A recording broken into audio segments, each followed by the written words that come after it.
We are live here in Altamont, Utah, getting some football action on a Friday night. It's Brandon Jones reporting with Brendan Ryan. And V6 Media is reporting this live to you in Altamont, Utah. We got a good game for you.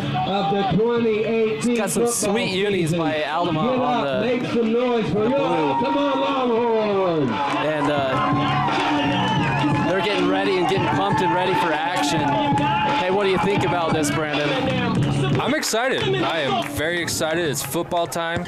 College football starting, NFL's starting, but it's high school time, man. Yeah, nothing better than like Friday night lights, high school action. Like these blue unis, these are brand new for Altamont. That's cool. They look good. As they get about to the 40-yard line to get a tackle there. So I didn't tell you, but this is Evanston, Wyoming football right here. They're the Red Devils coming from Evanston, about 4.5 hours away. And, Altamont, this is their second game of the year. They played Parowan last week and lost that, unfortunately, 24-0. And they look to get back on track. How do you think they're going to do that, Brendan?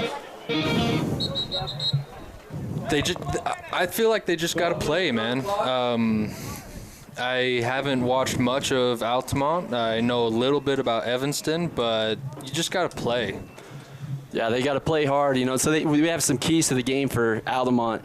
And Altamont, the second-year head coach, Trent Richens, hasn't played. They want to go to the air really fast. They ran the ball a lot last week, and they loaded the box on the other team on the other side. And so they want to see him throw a little bit. And so that's their offense. As Seth Boyd, the quarterback, taken down for a loss by number 52. Looks like he handed that off to running back Cornea and got stuffed. So a really big defensive play by Kinnaston right there. I think that was Talon Kinnaston. So again, to the defensive keys of Altamont, they just want to play hard. And they want to mix up their blitzes. They want to confuse the offense when they're coming so that they can get to the quarterback and get pressure on him early, as they got a good blitz on that play and got some good penetration. Lloyd throws it back to Cornea, and there's a flag on the play.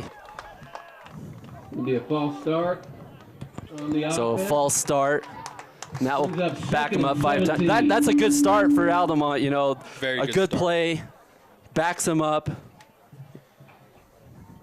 So, and then your game plan for Evanston, talking to Pat Fackrell from Evanston, he said that, he wants to come here. This is their first game of the year. They don't want to have any mistakes. They want to run execution plays, not fumble the ball, and play hard so they don't get injured. Looks like we got trips to the left. Trips left, they throw it. And he got a wide open guy, and he caught the ball, number 23. Makes the catch. That's Cody Smith. So Cody Smith, that's a good throw by Seth Lloyd. That's a big play after a blitz for the first play and then a false start. Yeah, that's a big play. Right, and those penalties can kill you. They can just drive. They can stall a drive real fast, and they got that big play. That's huge for them. So first down on about the 48. See what Lloyd and company can do.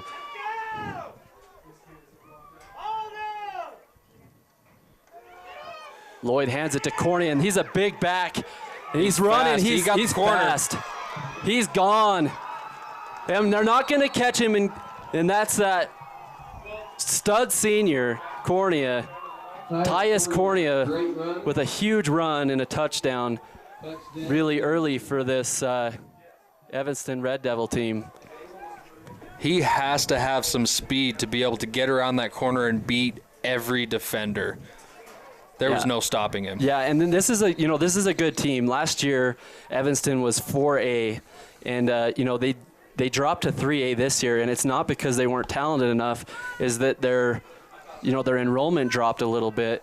But the main thing was the travel time and the travel that it would take to go to all those different 4A teams around the state of Wyoming. And so they moved down to 3A so that it would make more sense for their travel. And they're picked like 3rd in their division this year to make playoffs. As a PAT is attempted. There's flags. See what's going on here. An encroachment call on Altamont. So another penalty for Evanston. So that's 2 penalties. And you know, going with the keys to the game that Pat Frackrell said, good execution. And that's what good execution means, no penalties. And so 2 penalties in that first drive. That's something that he can, work on as he goes back to the sideline, as he even still scored a touchdown. So, good coaches, they look for the good and they look for what to correct as well. Yes, exactly. Kicked it through. So the kickoff is good, and we'll return and we'll be right back after a couple messages. My name is Sidney Smith. I was born with a disease called Charcot-Marie tooth, and I've been a double amputee since 2015. I've always wanted to do something difficult like this, something that I could possibly fail at.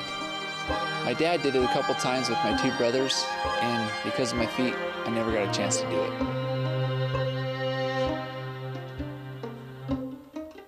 I also wanted to bring my 9-year-old son with me.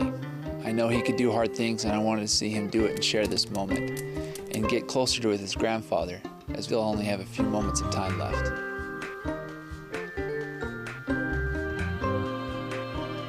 Kings Peak is the highest mountain in Utah, 13,527 feet. 30 miles round trip, 4,100 feet elevation gain, and no legs. And we're back here in Altamont Live. It's 7-0 Evanston Red Devils over the Altamont Longhorns. And we appreciate you tuning in to V6 Media here. And we're excited to call this game. We're excited to be here. Get some good kickoff right there, and that's some good leg right there. Puts it all to the end zone for a touchback. So now we'll get to see the offense of Altamont and what they can do. All right, Longhorn Nation, first time out on offense. And they have going to take the ball. McCovey Jessen at quarterback. And like I said, they want to throw the ball a little bit today. Last week they played a little bit conservative, just ran the ball, and that's what you can do with an impact player like McKay. McKay Foy was a stud last year. I mean, he had 143 carries, just shy of 1,000 yards. I called him the Terminator. And why? Because every time he got the ball, he would just knock someone over, and the more carries he get, the better he got throughout the game. He would never get tired. Just give me carries. Feed me the ball. 5 yards on that jump by Evanston, brings up 1st and 5. So Evanston gets out there and get another penalty. Another penalty. That's 3 penalties for Evanston. Penalties will kill you in a football game.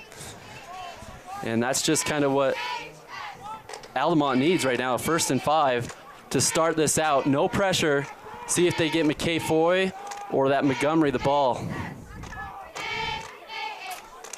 Try to make Evanston jump again. They don't buy it. Yeah, you can see him making calls under center. Makes the snap. It looks like he handed it off to McKay Foy there, and they were ready for it. And that was another, I didn't get to the keys of the game for the defense of Evanston. That's what they wanted to do. They saw what Parawan did to them. They loaded the box, and they knew that McCovey wasn't going to throw, and so they loaded the box and knew that they had to take McKay out of the game, and that's what they did. And that's what this team is going to try to do. And Pat said that that's what he wants to do and accomplish.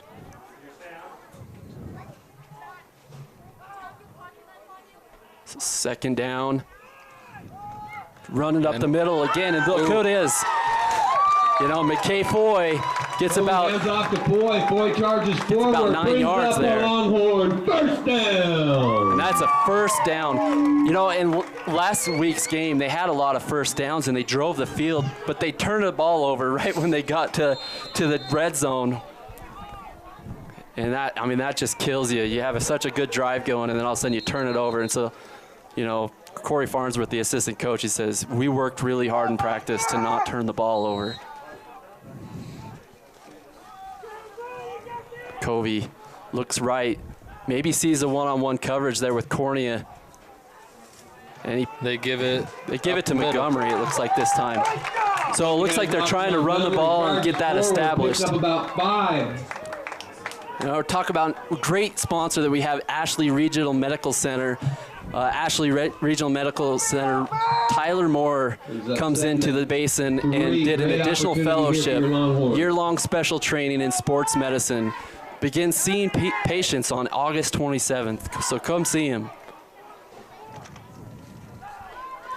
So beautiful night, hardly any weather to worry about, little overcast, and a good run up the middle, and it's read by the Red Devils pretty good on that one. They only get a couple. Leans forward, brings up 3rd and about a yard. So that's already almost 4 carries for Foy in the first drive. And like I said, they're just going to feed him the ball, and eventually he starts getting 2 or 3 yards, 4 or 5 yards, 9 or 10 yards, and then he starts breaking out for 10 to 20 yards, and then so on.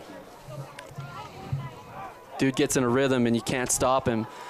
And last year, Carson Sheets was their running back, and they have Braden Montgomery this year running the ball as well, and put Carson Sheets at the wide receiver position. Up the center, picks up the first down and about 7 more. Give it up for your Longhorns. And that's a good play. So if you can't stop it and you're the Red Devils, I mean, you just keep going to that guy and you keep going, you know? So we'll see what kind of adjustments that Evanston will make on the other side. And I mean, they're loading the box, and McKay Foy's still getting his yardage.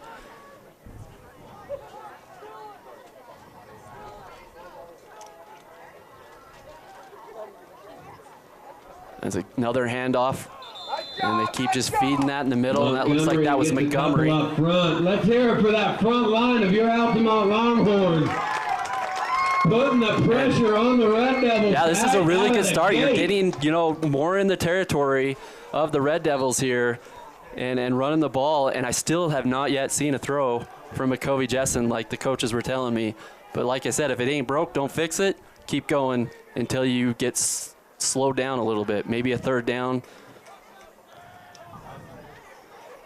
They give it to number 11 around the end, and he tries to get over, and he gets tackled, and he's met by, well, that was Caden Sorensen with the run. Ends up a little short, brings up 3rd down and 11. He's met by number 12, Reed Gross.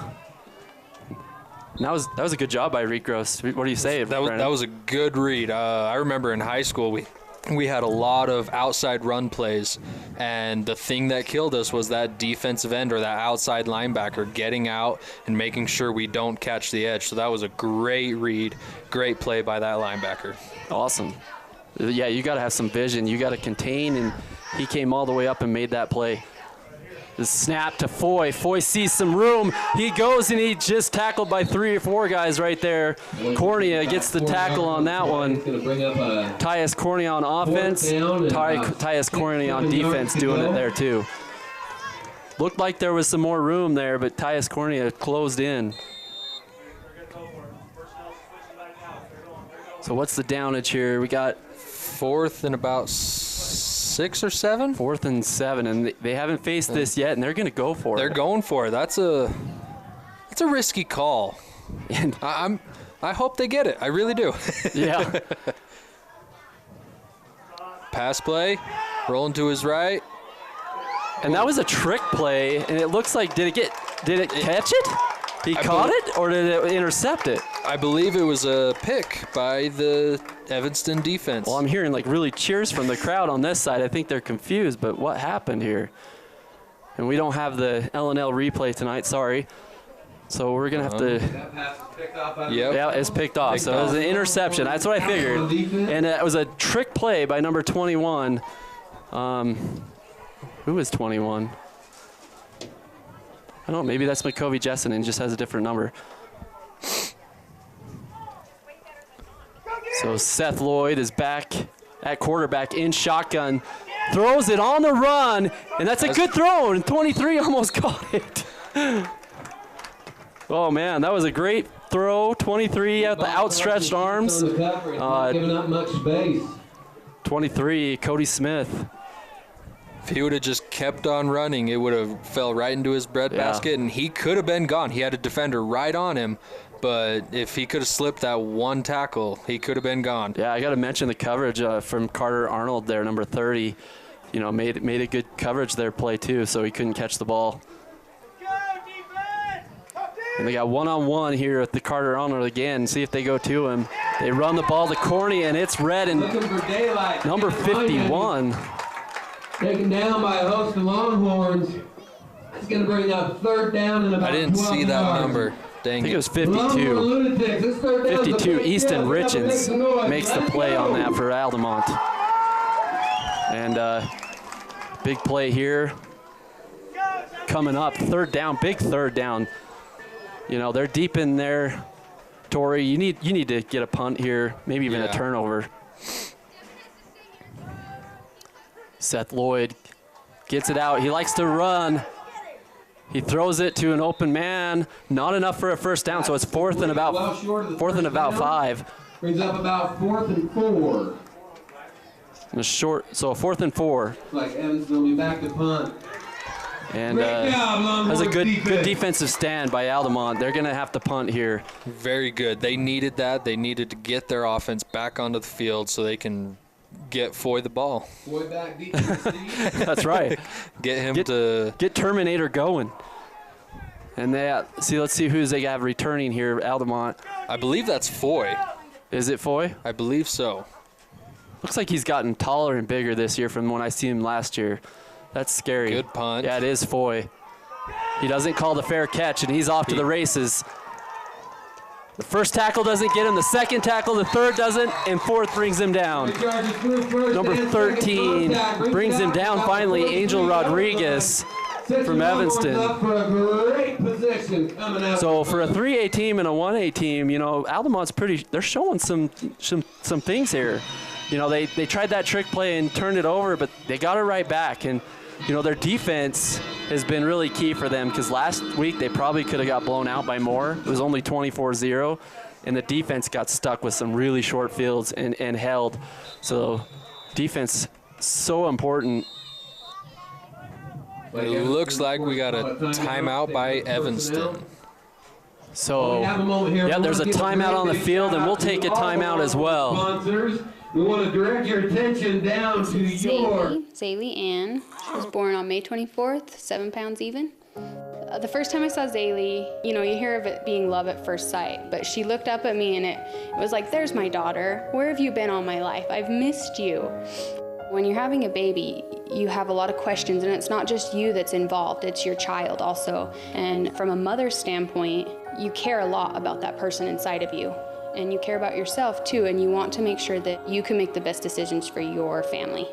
As women, we want to be heard. It's our bodies. We're going through something pretty important, and knowing that the medical team that would be helping me would be very competent, that was important. They offered me their advice and told me exactly what my options were and let me make an educated decision, and I think that's really important. And when I delivered, all of them, every single person that I had come in, very friendly. They all just wanted me to have the best possible outcome that I could.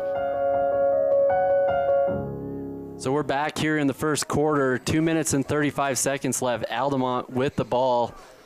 McCovey. So McCovey Jessen is number 21, I guess. Well covered there by the and Red Devils. Brings up about Red Devils read that one a little bit, and they get a tackle for loss for about 1 back. So it's a 2nd and 11. It looked like the backfield was a little confused before we came live. They were talking to each other and just looked like they got confused back there. And yeah, I kind of saw that too, and maybe you would want a timeout from the sideline right there because they looked a little bit confused. See, Justin McCovey looks to run and scramble. He does. He gets a few yards, gets out of bounds. So Jessen finds some daylight, scrambles out, picks up about 5 yards. So he gets about 5 yards off that play. Brings Good up scramble. 3rd and 9 for your Longhorns. So, you know, he tried, I guess it was him that made that throw. For some reason, I have 14 on my roster, 4 on our roster that is McCovey, and number 21 is the number for him now. So we'll make a note of that.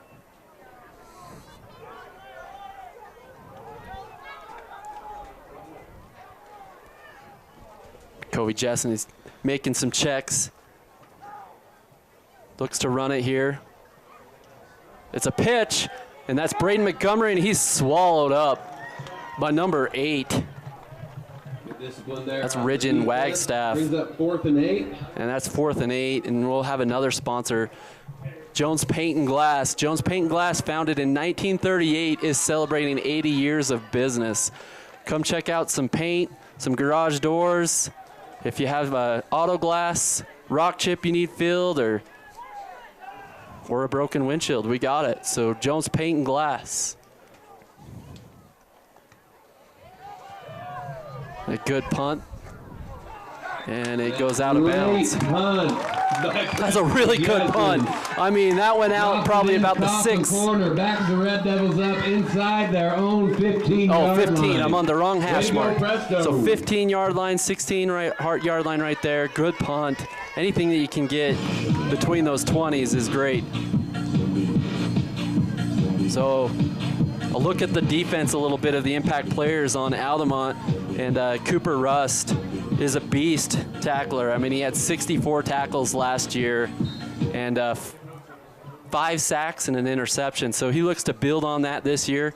He's been working out in the weight room, getting bigger, and he told the coaches he wanted to double that number. So we'll see if he can get some work done. As a run down from Cornea, and a good tackle there by number 8. Cornea with a great There's run. also flags down on the field. Those flags could save that run for Altamont. Yeah, John Johnson made a touchdown-saving tackle right there. Caught Cornea. That Cornea guy, once he gets in space, he can flat out run. So Cooper Russ, I was telling you, I think he's number 88 out there, middle linebacker, leader of this defense. And then you have like the Talon Kinniston and Cale Kinniston.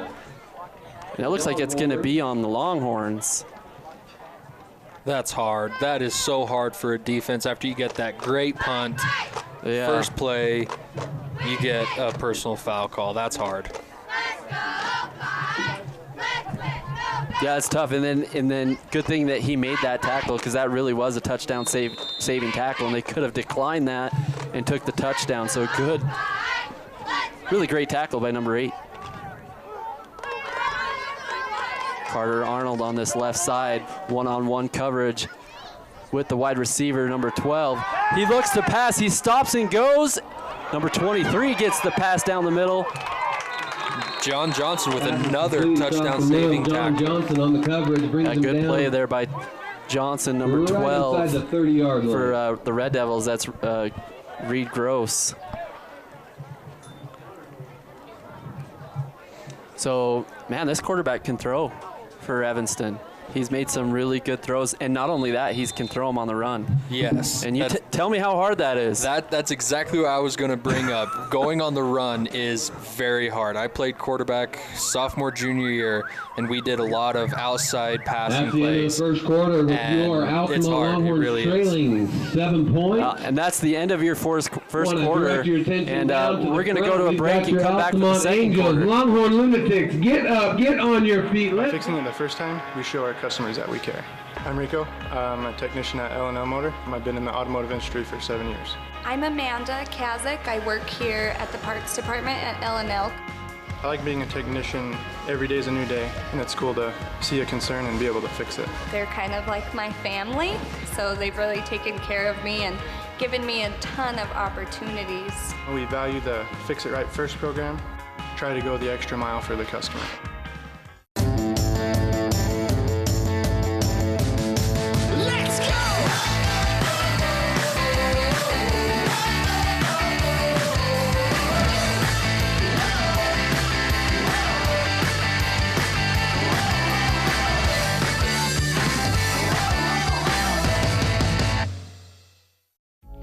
Moon Lake Electric was organized in 1938 as a rural electric cooperative by residents of northeastern Utah. We are proud to support the television coverage of Uinta Basin High School sports.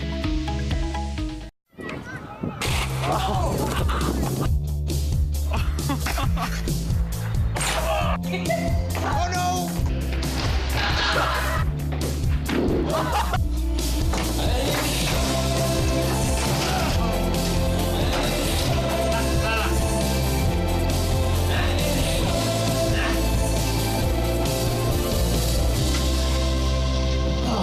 that hurts. And we're back here live presenting by V6 Media. Brandon Jones and Brandon on the call. So Brandon Jones and Brandon Ryan. And we're having some fun out here, like the killer bees right here, Brandon and Brandon, on Friday night. And there's a good run by Evanston. I think that was probably Cornea again. And it was. So they're getting closer to that goal line. It's 7-0, and it could be 14-0. Let's see how the defense can really step up here and maybe even, you know, a win would be a field goal right here. Yes. So first down. This is where you really test your defense of what they can do and how really good they are. Seth Lloyd, I'm sure he'll just hand it off. He does to Cornea. Cornea right up the middle.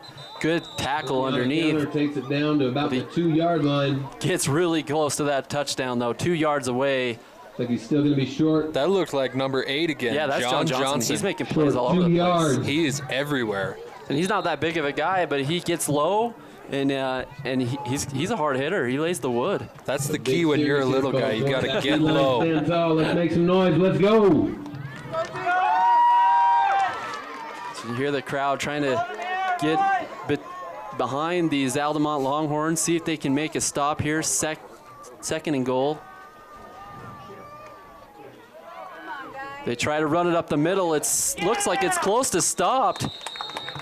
Cornea again stopped by a herd of Longhorns. Yeah, and that's a great play. Goal line. Let's see if it's short of the first down. And you know, they're in a goal line package right now, and they know they're going to run it right up the middle, and they just sent that. You got to pick the right gaps, though. I don't know if you played linebacker. If you pick that wrong gap, it's a touchdown. So yep, it looks like he picked the right gap right there. Cooper Russ, number 88, made that play. So he had 13 tackles last week. He's well on his way to getting his double of number of 64 last year. And this is where small trick play by Evanston, fake up the middle and go around the corner, could work. Let's watch and see.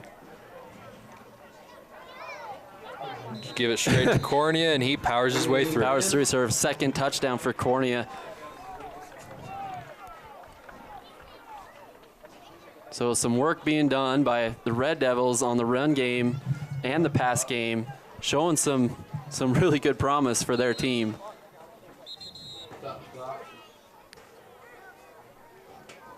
Nine minutes and 57 seconds into the second quarter. See if this becomes a 14-0 lead.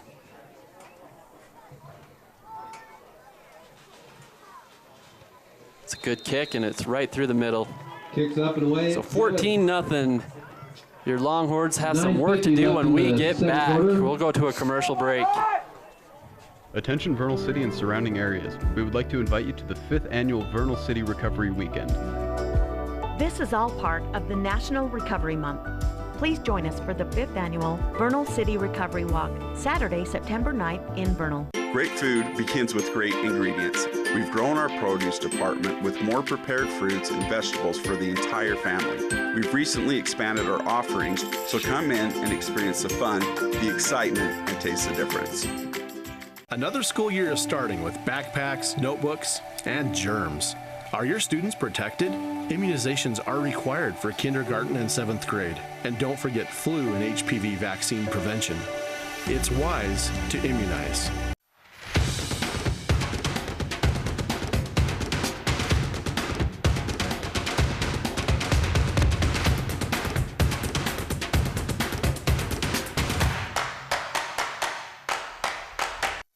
We are back here in beautiful Altamont as the kickoff is, it's muffed a little bit by number 8, or no, that's McKay Foy, sorry. And he runs and he makes a hole for himself and gets through. He's bringing tacklers. Oh, he gets a good return there for almost disaster because he fumbled the ball around. Takes it out another 35 Looks like yards. we have a flag at about the 30-yard line. Coming out of the And Altamont's praying that that's not a hold or a block in the back, and it is on them, so it's coming back. So, you know, Altamont got a really good start going on when they drove the ball down the field and just ran the ball.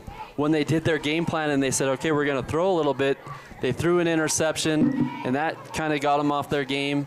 And now Evanston's getting a little bit better as we go throughout this game. And, you know, they took advantage at first of this Evanston team that hasn't played a game yet. And Evanston's starting to figure it out. They need to just go back to their bread and butter, which is Foy or Montgomery. Yeah, Foy and Montgomery need to start carrying this load. And that's what they kind of did last week, but both of them stayed under that 50-yard mark for the game. And so the coaches thought they needed to do something a little different as they're stuffed. And they loaded the box there. You know, if you're it's so tough when they load the box and you can't seem to get a throw. You can't open up that run game. So, I mean, I can see why they're trying to pass, but it kind of backfired on them in the first quarter. Moon Lake is another proud sponsor of V6 Media Live, and Moon Lake Electric is proud sponsor of high school sports in the Uinta Basin. Foy gets around that left side. See if he can get it through a few tacklers. He gets a couple yards and then stopped. Kobe Jensen with a great fake there. Number 60. In the end, picks up a couple, brings up 3rd and 8. Ethan Moore makes the tackle there on the Terminator. And, I mean, it's tough. I'm kind of trying to get in the head of the coaches right now with, you know, Trent Richens and Corey Farnsworth, what they want to do. Do they keep running where they're only getting 1 or 2 yards a carry, or do they try to open it up again and try to make a throw? I think they just need to make it easy for him and throw some kind of screen pass, some short route, nothing long. Hey, there's a good throw. Number 25, he's off to the races. Oh, and a good juke. And he gets to the 40-yard line. That is an awesome game. That is what they needed to fire up their offense. Yeah, and that was a cool throw by McCovey Jessen. I mean, off his back foot, going backwards. I mean, that's like interception time right there. But he threw it and made a perfect throw, and then they got about a 30-yard throw there. So that will give huge confidence to Jessen. And that will open up that game. And you can already see they're not loading the box anywhere. The linebackers have to back up. The safeties have to respect the pass. McCovey dodges one tackler, throws it to number 11. He's there. Oh, my goodness! Number 88, Cooper Rust! And he's in the end zone. Touchdown, Altamont Longhorns. Oh, my. There's a play for you. Uh-oh. Don't over-celebrate, boys. You don't want to hurt yourself on a celebration. That flag is going to be on Evanston. Yeah, and that flag is going to be after the play, it looks like. And that's a touchdown. Touchdown Longhorns. Much needed. What do you think, Brandon? That was awesome. That's one of those ESPN top 10 worthy plays. It's meant to go to one receiver, and that other receiver is just sitting right there, and it just falls in his basket. And yeah, that was cool. Maybe it was drawn up that way. It probably was. And it looks like they're going to not kick the PAT and go for 2. Jessen. Maybe trying to draw him off sides. They try. But I think it's going to be a false start. I saw pretty much everyone on the offensive line move. The running backs. Let's just say false start on the offense. Yep. No particular player there. And, wow. All of a sudden we have a game a little bit, 14 to maybe 8, maybe 7. Depends on this play here. They might kick a PAT now because you're 5 yards back. You're not that much closer to the end zone anymore as they line up. Looks like they're having some clock problems. Looks like they're lining up to go for it. Yeah, yeah. And don't be surprised. I mean, they went for it on that 4th down way down there. Why not go for 2 here? McCovey Jessen gets away, throws the pitch up front. It's an incomplete pass. He threw it forward, so no foul there. Oh, we got some after the play action. Some chippiness going on the other side. I did see a flag go up, so we'll see who that's on. A lot of flags already this game. Some hard football, keeping it clean, but let's play some hard ball. We'll wait to see who that's on.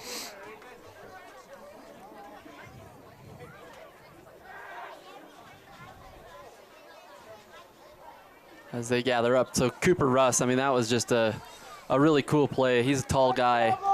Just gets the tip and takes it all the way to the house. And, you know, it's funny, the Evanston guy caught up to him and grabbed him by the legs and almost stopped him short of the goal line, but he reached out and got it. Refs are still discussing this penalty. It's on Altamont. Looks like we're going to have offsetting penalty. No, it's offsetting. So on both teams, they'll just leave that alone. And, you know, we're going to go to break here for a second, then we'll be back right before kickoff. Well, we have Utah State University puts higher education in reach whatever your path may be. Whether you want to move to Logan or Price for a traditional campus experience, or save on living expenses and stay in the Uinta Basin, USU makes earning a college degree possible. As an Aggie, you'll gain skill sets to pursue the career that you love and that will make an impact. And no matter where you attend, your diploma will have the same 3 renowned words: Utah State University.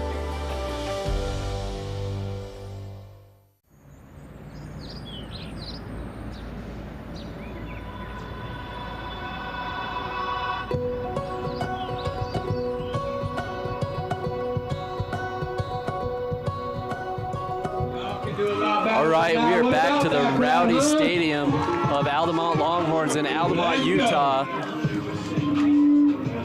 Here after a score from Altamont with a touchdown for Cooper Rust from McCovey Jessen.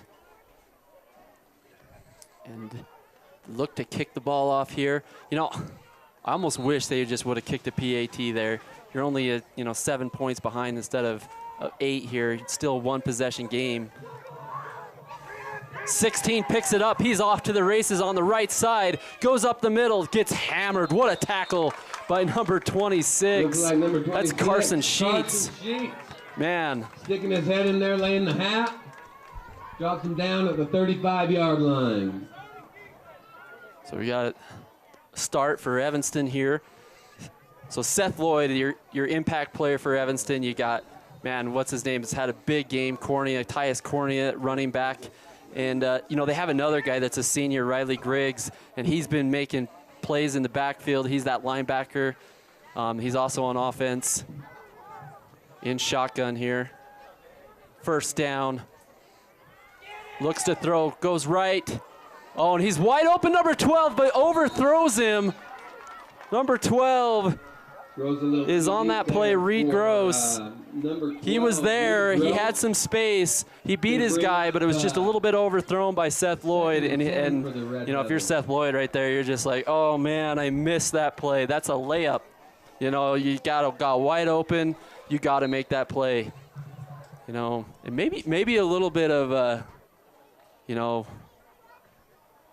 with that score of Altamont right now, they have to really get on their game again and not play conservative. So watch them to try to make a big play like they did. Oh, and a big hit by number 50. Oh, big 50 running into the Mack truck. Mack truck Thacker makes that tackle. You don't want to run into a wall like that. No, definitely not. Brings up 3rd down and long. Great opportunity here. So big 3rd down. The crowd's going to get really loud for this play. We're going to get really loud for a sponsor with L&L Motor, proudly serving the basin and offering unsurpassed customer service, along with the largest selection of new and used vehicles under one name. L&L Motors. Come check us out. Come buy a new car. Lloyd goes out to the right. He likes that right side. And good pass break. Hey, and that's John Johnson, your boy. That was a great play. That is that helps the defense know they have confidence in being able to stop this Evanston offense. Yeah, he's trying to be early player of the game here. John Johnson has been all over the field on defense. That safety coming up, making plays, big hits on big guys on the other side. Deploy back deep. See if we can make something happen here. Let's go. So a big play right there, 4th down. They got a punt again. It could be in the Altamont hands. See if they get any pressure on that punt. They try a little bit. It's going to be left alone, but that's going to be scary. It's going to roll down to about the 14-yard line. And a great punt, some good leg Ball's down to about the 12-yard line. by Evanston there. Altamont will take over possession. Want to thank all you parents. Want to thank all you staff members that make this possible. So Pat Fackrell, I'm sure he's talking to his team right now and saying, hey, we have a game. We have to finish this team. We have to play our hearts out. Thank you. And let's get a play here. Let's get a turnover. And if I'm not a coach, but I remember being a player, and I remember our coach getting right after us and say, you get a turnover, you get the ball back. And that's what he's saying to his guys right now. Riley Griggs.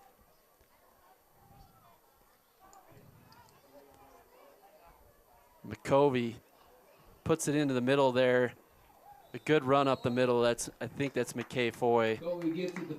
Gets about 4 or 5 yards. That's a good first down. Good first down. That's a matter of rule, 2nd down. Yeah. Another thing I like about McKay Foy is that he gets the ball and he just goes and he hits that hole and that so fast. Like it's almost hard to see and it's almost hard to announce how fast he gets into that hole. And you can watch if you had the replay, you can definitely see how fast he hits that hole. See, look how fast he gets that ball and he's just right there. You know, that's just awesome running back play. Especially when they're loading the box and they're ready for you and he's still getting 2 to 3 yards and not getting tackled for loss or a TFL. That's the design with this offense. You want to get the ball as soon as you can into your running back's hand and get them past the line so the linebackers don't have time to react and you can get some yardage on each play.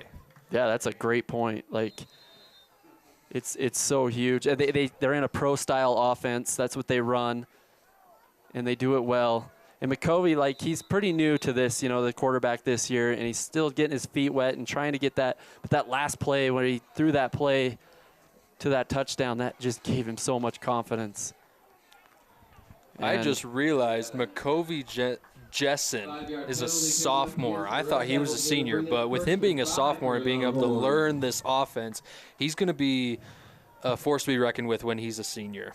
Yeah, they're impressed with this guy. Like, talking to Corey, he said that this guy's a quarterback, and he can make every throw on the field. He can even make that hash mark throw that, you know, some of the college guys can do. And they're really impressed with him. But, yeah, he's young. He's sophomore. Ooh, it looked like a fumble. Is there a turnover there? I believe Evanston picked it up, number 8. Number 8 picks it up, and they got the ball. So number 8, who's that? Rigdon Wagstaff. So he's made a couple plays already this game too, and like you said, turnovers. Turnovers are killer. Turnovers, and that's with right at the 30-yard line. That Evanston could easily get a score right here and be up 21-6 at halftime. And that's so tough. I mean, that's exactly what they kind of dealt with last week is they would drive the field, get some good confidence, and then they turn over the ball. They just gotta have ball security. His defense is in some cool kind of formation here. Seth Lloyd to Cornea. It's red. Cooper Rust on that tackle. Get about 2 yards on that. 78 and 88. Yeah. That's Kel Canaston. Kel Canaston was also on that play, and he's another one of those big guys on their defensive line. And that's what they value about this defense. They love their defensive line. They're all big guys. They all go to work. They all bring their lunch pails with them. They're just ready to go. And you can see they're not getting much, you know, on the running backs except those big plays that Corney had in the very first. But they're adjusting and getting penetration. Some motion here by number 16. Lloyd takes it, gives it to Cornea. And look, oh, number 8 almost made the play, but he got enough on him to slow him down. Run, but a great To slow him down, and not even slow him down, but push him more to the outside so he doesn't get forward yards. He gets tackled for loss. Yeah, super good point. Like that was pretty awesome. And sometimes you don't have to make the big play. You just got to do your job and do it well. And so if everybody does their job and keeps their contain, you'll have more guys on the outside. He came up so fast. It was just all of a sudden he was there. Yeah, and he's lined up 15 yards out there in the back. He's the safety. Yeah. He's the first guy on the play. Yeah. I mean, that's so quick. Got trips to the left. McKay Foy backs up. He's a little scared on that right side if they're going to throw it. They throw it here on the left side. And Cooper Russ missed the tackle, and he could be going for 6.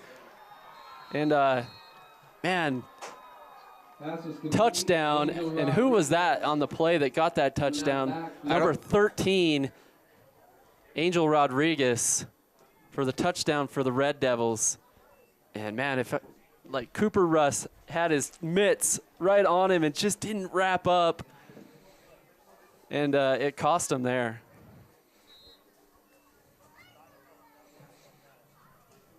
So they line up to go PAT, and so we had a really close game, and now it's going to be 21-6. And they put it through easily. So good answer by the offense of Evanston, helped out by Altamont's turnover.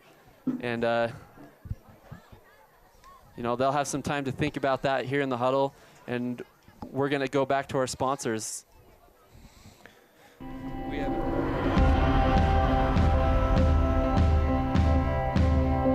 We are the people behind the connection.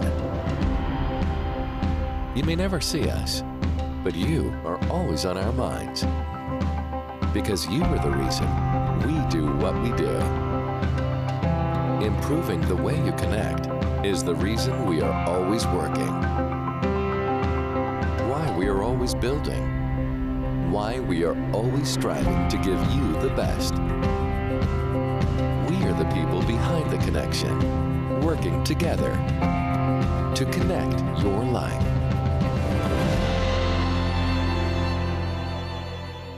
And the sun is starting to set here in Altamont, and we have the lights shining on the field, and it's just awesome. I love football. I love college football. I love NFL football, but I really love a high school football.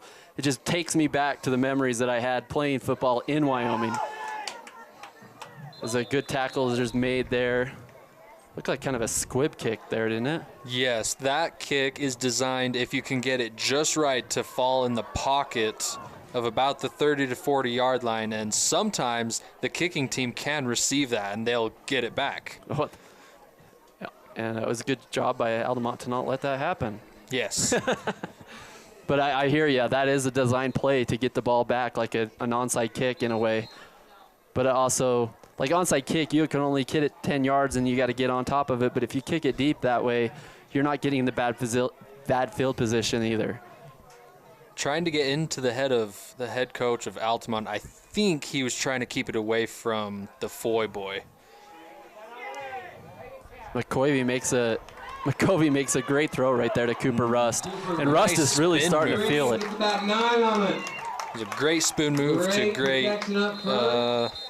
Great catch. Looks like we got a timeout on the field. So what I really liked about that play was Jessen. He wasn't in panic mode like I've seen him already in the first quarter. He just made that throw, made it look easy, calm and collected. We're going to stay here, talk about a few sponsors. What kind of sponsor do you got, Brandon? I have Strata Networks. Strata brings you more local cell sites than any other wireless provider. Join the network with the best local coverage today and get up to $500 in credits with a qualifying trade-in. Visit stratanetworks.com to learn more.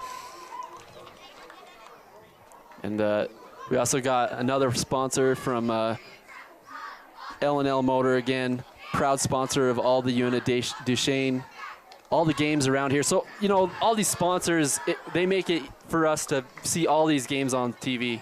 And the Basin Getting these games live is just awesome, and for your families, for people that are away from like this different states. I mean, people watch these from all around the United States and sometimes even the world. Like we had some people watching it from Australia and England last year. And McCovey Jessen makes a throw, but man, 34 just doesn't look it in. Montgomery is tapping his helmet for that one, man. That one's my bad. That could have been devastating. There was a defender right behind him that could have fell right into his hands, and if he made a few moves, he could have been gone for a pick six. Yeah, and that's what I love about football is it's a game of inches. Yes. And, you know, it could be a turnover if you just barely tip a ball, if you fumble it. I mean, and then the ball, it's shaped so differently. It hits the ground and goes left, goes right. You know, you never know what it's going to do.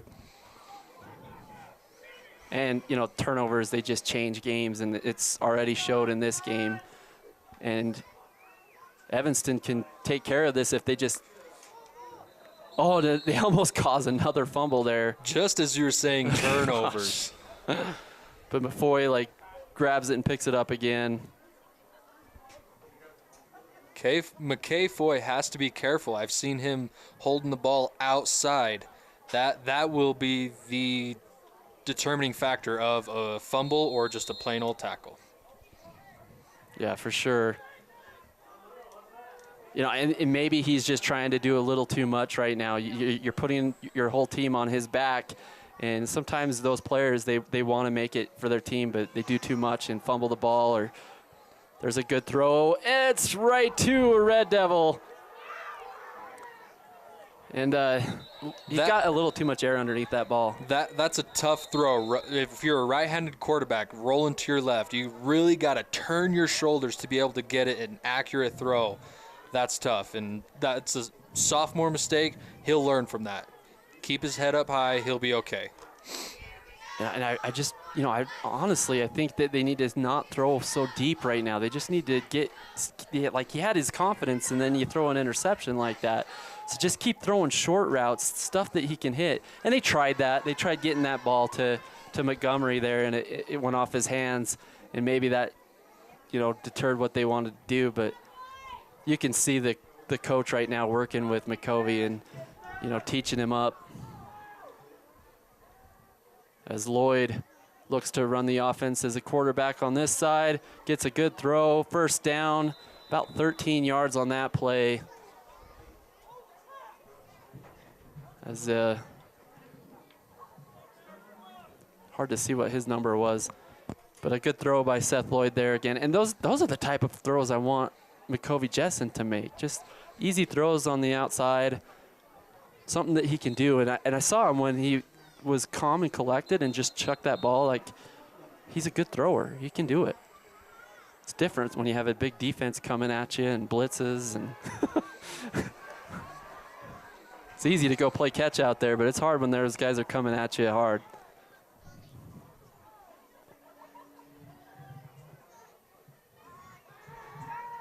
Lloyd throws another easy route down to number 12.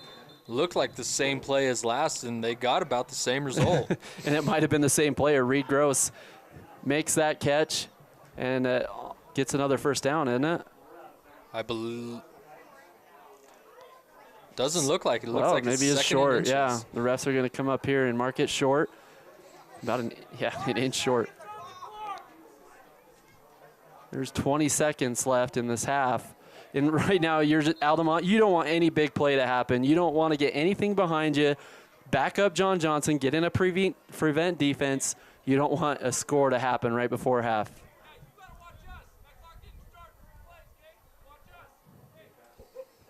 So the refs are trying to fix the clock here.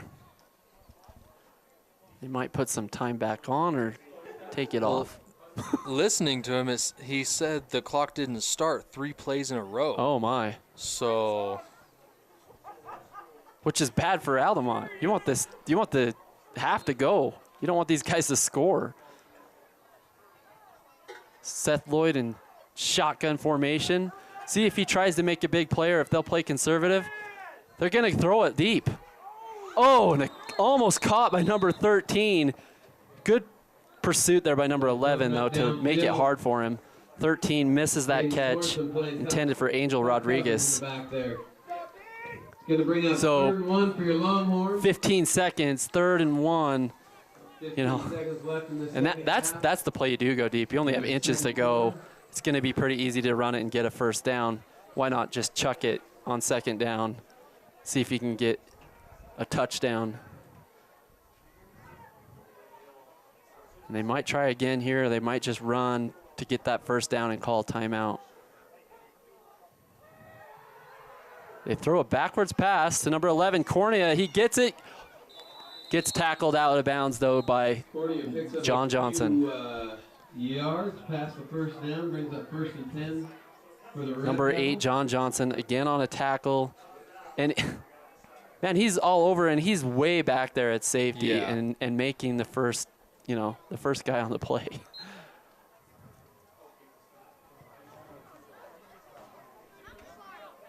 Nine seconds left.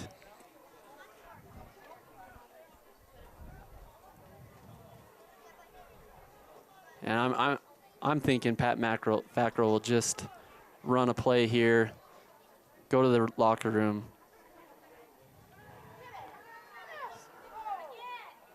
And he gets it thrown to number 12. That's Rodriguez again, and it's 6 seconds. Now you're close. I mean, now you're field goal range maybe.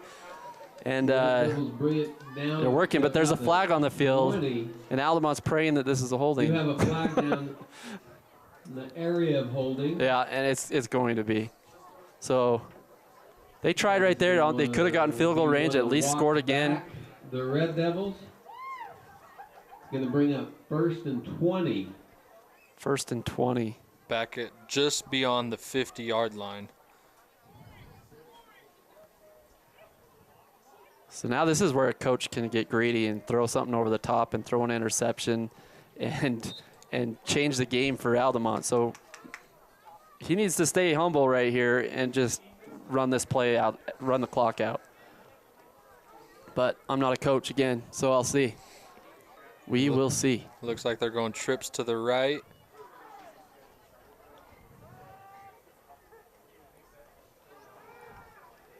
He goes, he rolls out right, he throws it deep to number 23, and it's out of bounds, and the clock turns. So smart play by Evanston, 21-6. You know, and at least Altamont got on the board. You know, it was a good half.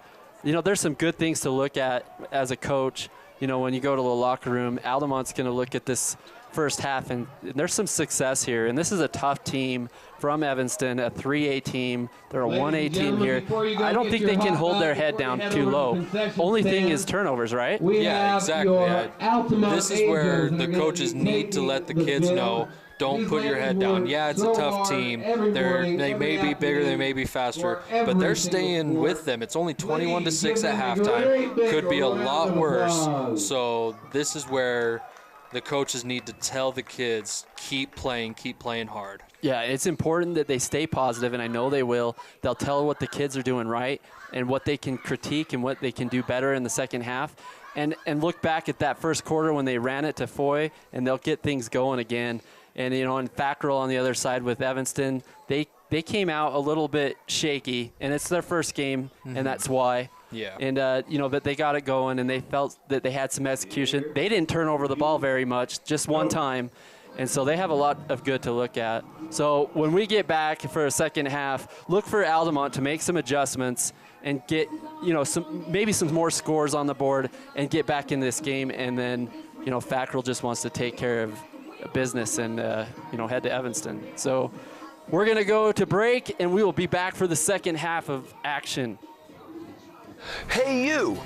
It's the moment you've waited all year for. The Corn Maze is open again in Bluebell. Your favorite fall activities in one place. There's a pumpkin patch, kettle corn, goats, pumpkin cannons, spooky trails. There's just too much to list. So go to www.bluebellcornmaze.com or look up Bluebell Corn Maze on Facebook. Head to the Corn Maze at Water Hollow Ranch, located in Bluebell, where getting lost means finding fun. As my team and I have looked at all of the services that we're now providing and the growth that has occurred, it's obvious to us that we're not just a local TV station anymore. And and we need a name and a brand that represents us as the media company that we are today. VTV Channel 6 is now V6 Media. To me, V6 Media represents our passion, innovation, our company's vision for the future, and we can't wait to see what's next. My name is Sydney Smith. I was born with a disease called Charcot-Marie tooth, and I've been a double amputee since 2015. I've always wanted to do something difficult like this, something that I could possibly fail at. My dad did it a couple times with my two brothers, and because of my feet, I never got a chance to do it.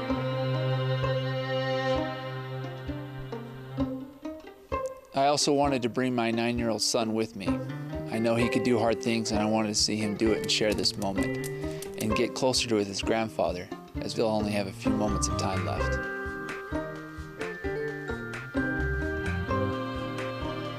Kings Peak is the highest mountain in Utah, 13,527 feet. 30 miles round trip, 4,100 feet elevation gain, and no legs. This is Zaylee Ann. She was born on May 24th, 7 pounds even. The first time I saw Zaylee, you hear of it being love at first sight, but she looked up at me and it was like, there's my daughter. Where have you been all my life? I've missed you.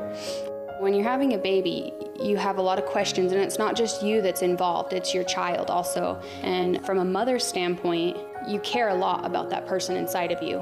And you care about yourself too, and you want to make sure that you can make the best decisions for your family. As women, we want to be heard. It's our bodies. We're going through something pretty important, and knowing that the medical team that would be helping me would be very competent, that was important. They offered me their advice and told me exactly what my options were and let me make an educated decision, and I think that's really important. And when I delivered, all of them, every single person that I had come in, very friendly. They all just wanted me to have the best possible outcome that I could. By fixing it the first time, we show our customers that we care. I'm Rico. I'm a technician at L&L Motor. I've been in the automotive industry for 7 years. I'm Amanda Kazik. I work here at the parts department at L&L. I like being a technician. Every day is a new day, and it's cool to see a concern and be able to fix it. They're kind of like my family, so they've really taken care of me and given me a ton of opportunities. We value the Fix It Right First program. Try to go the extra mile for the customer.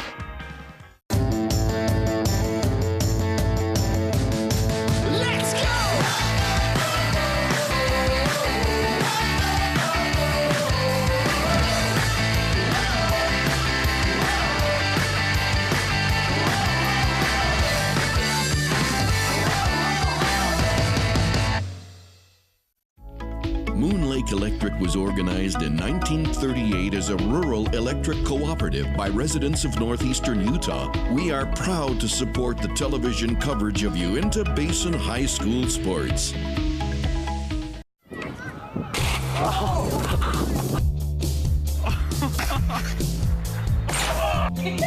Oh no!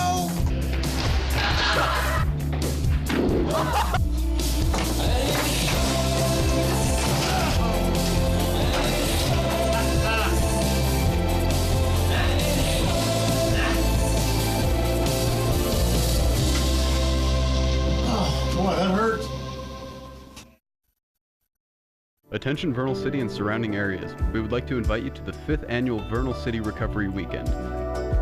This is all part of the National Recovery Month. Please join us for the 5th annual Vernal City Recovery Walk, Saturday, September 9th in Vernal. Great food begins with great ingredients. We've grown our produce department with more prepared fruits and vegetables for the entire family. We've recently expanded our offerings, so come in and experience the fun, the excitement, and taste the difference. Another school year is starting with backpacks, notebooks, and germs. Are your students protected? Immunizations are required for kindergarten and 7th grade. And don't forget flu and HPV vaccine prevention. It's wise to immunize.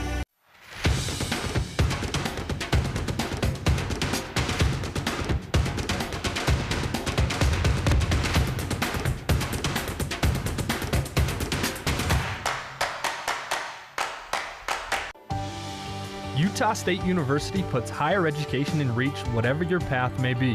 Whether you want to move to Logan or Price for a traditional campus experience, or save on living expenses and stay in the Evanston, USU makes earning a college degree possible. As an Aggie, you'll gain skill sets to pursue the career that you love and that will make an impact. And no matter where you attend, your diploma will have the same 3 renowned words: Utah State University.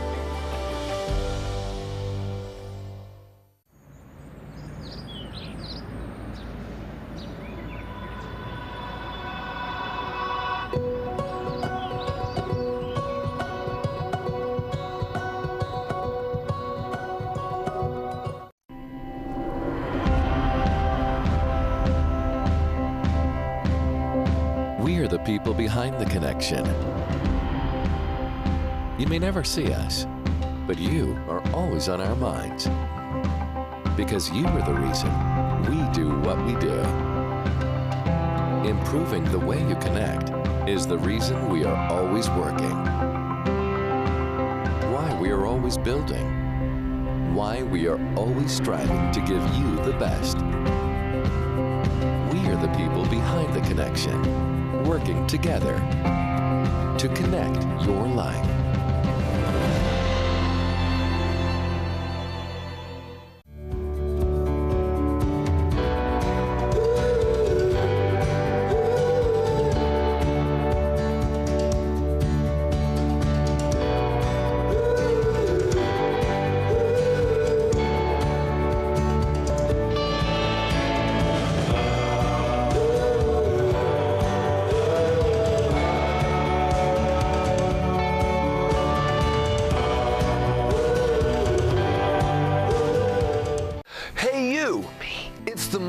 You've waited all year for. The Corn Maze is open again in Bluebell. Your favorite fall activities in one place. There's a pumpkin patch, kettle corn, goats, pumpkin cannons, spooky trails. There's just too much to list. So go to www.bluebellcornmaze.com or look up Bluebell Corn Maze on Facebook. Head to the Corn Maze at Water Hollow Ranch, located in Bluebell, where getting lost means finding fun. As my team and I have looked at all of the services that we're now providing and the growth that has occurred, it's obvious to us that we're not just a local TV station anymore. And we need a name and a brand that represents us as the media company that we are today. VTV Channel 6 is now V6 Media. To me, V6 Media represents our passion, innovation, our company's vision for the future. And we can't wait to see what's next. My name is Sidney Smith. I was born with a disease called Charcot-Marie tooth, and I've been a double amputee since 2015. I've always wanted to do something difficult like this, something that I could possibly fail at. My dad did it a couple times with my 2 brothers, and because of my feet, I never got a chance to do it.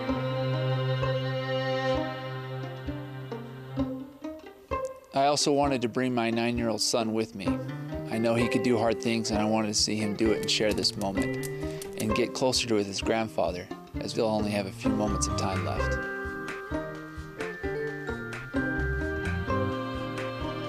Kings Peak is the highest mountain in Utah, 13,527 feet.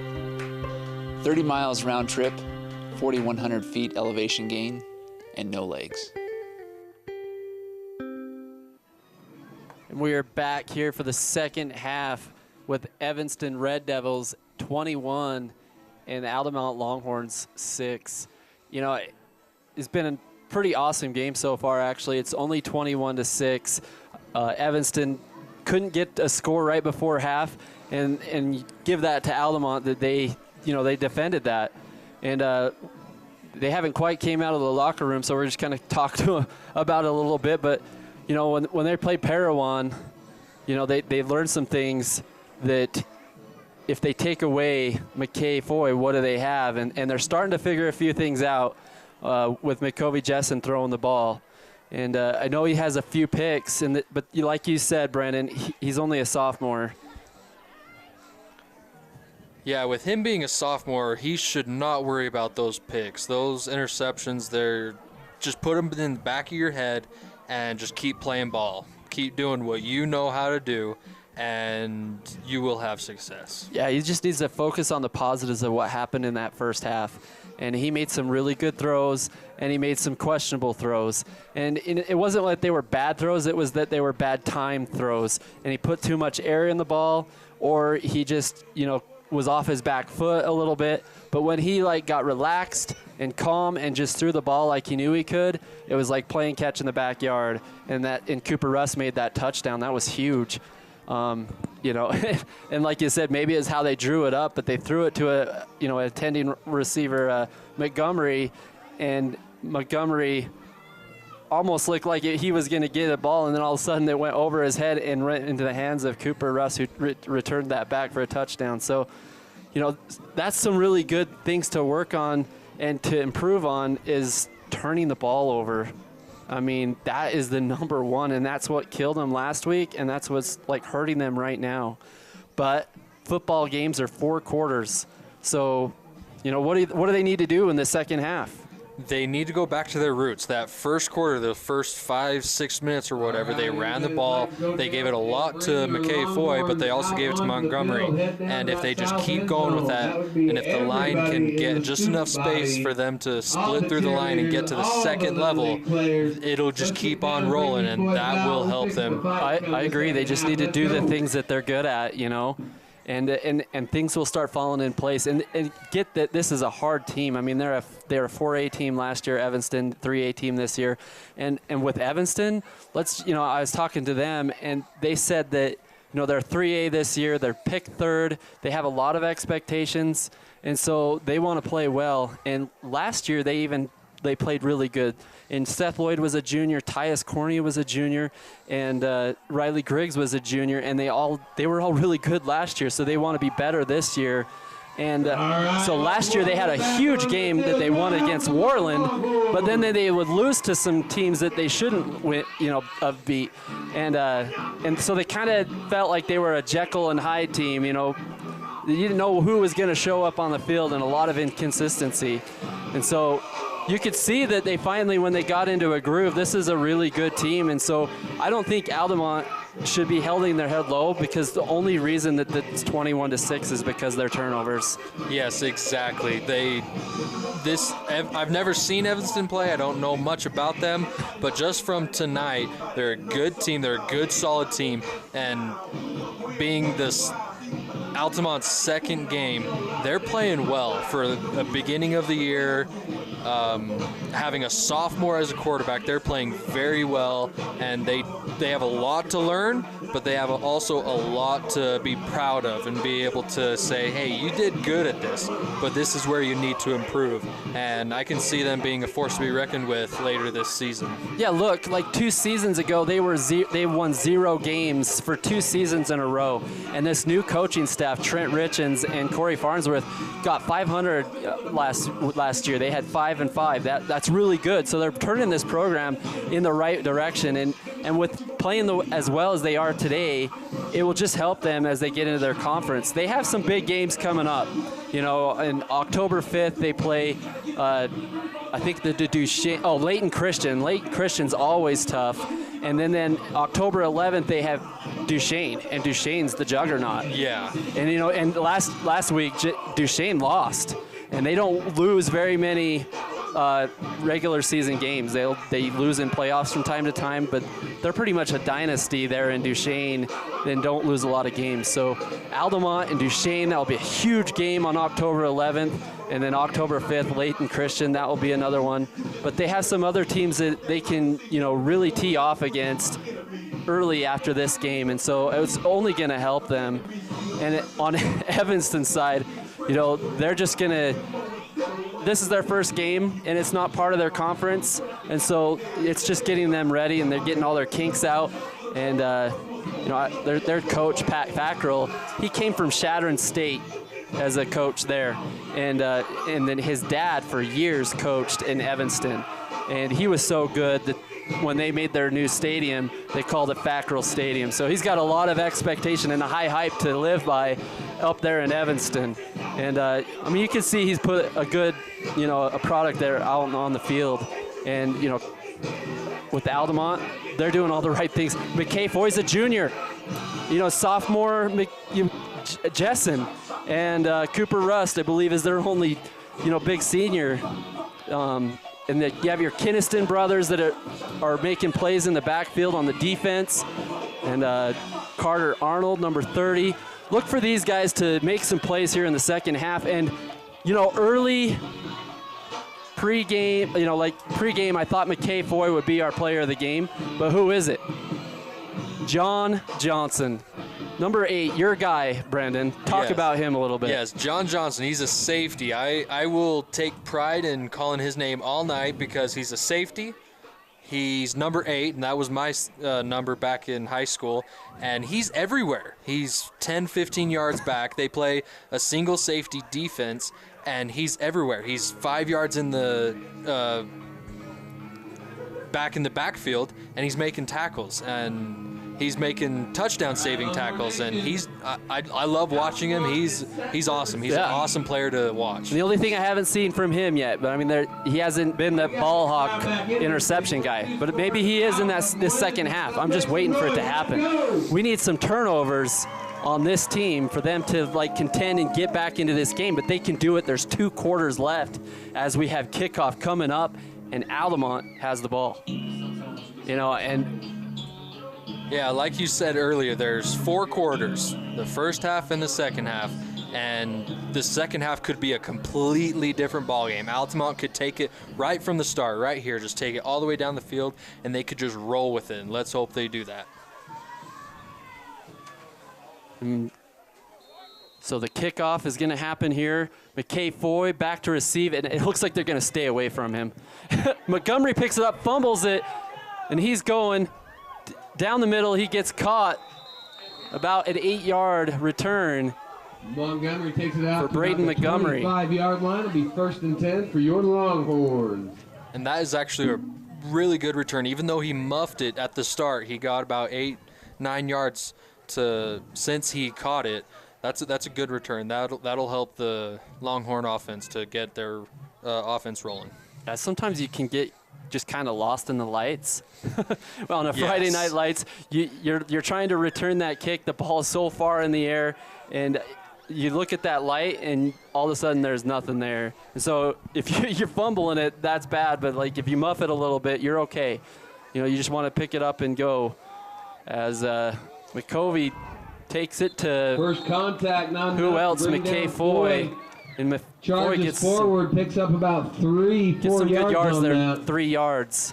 Good strong run after contact. That was a good run. As soon as he got the handoff, he kind of got slowed up by one of the defensive linemen, but he slipped through and was able to get even more yards for a good first down run. And Jessen on 2nd down. In the second quarter, he gives it up again. It looks like that one's to Montgomery this time. And nothing there. Nope, that was Foy as well. Wasn't able to slip through that time. You know, I think you need to make plays for your best guys. So McKay Foy, you know, he's struggling a little bit now. He's not getting the plays you need. Why not string him out for a running back screen or even a wheel route, get him open, try to get him the ball. Just let him touch it in other ways. Let's see if that happens here as McCovey gets really good pressure by Evanston, and he gets away. I mean, that's really good escapability by McCovey Jessen, because that guy was right there as soon as he had the ball. He was waiting for him. I think that was a game plan switch with the Evanston defense. As soon as you see that quarterback roll out, rush him. And it almost got to him. It could have been a bad play, but he was able to slip through and almost get the ball to McKay Foy on a wheel route, just like you said. And that's just another great play, and it's going to help him get experience as they punt the ball away here. Not a great punt, but maybe it'll hit a defender. It doesn't. Number 12 picks it up, makes a spin move, and gets tackled. And Braden Montgomery makes the tackle on that. And they're about at the 55-yard line.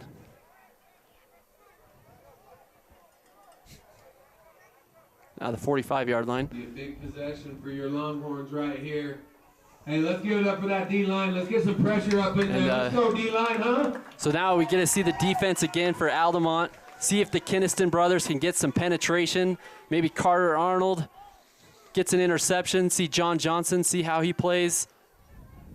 They run the 4-4 set as a defense, and man, there's a hole that is built by Cornea. Cornea is gone. Tyus Cornea on his 3rd touchdown of the day with the hat trick. Cornea takes her off. That hole, you could drive a truck through. Oh man, that was massive. And yeah, like you said, it was a massive hole. You could totally drive a dump truck through, and it was a great block. Oh, did you see that lightning? Yes, I did. No, we don't want lightning through, because then you have lightning delays. They might postpone this game. That's not good. As the PAT is kicked through, and the score is 27-6. 28-6 with the PAT. In the 3rd quarter. So we will go for a break and hear from our sponsors.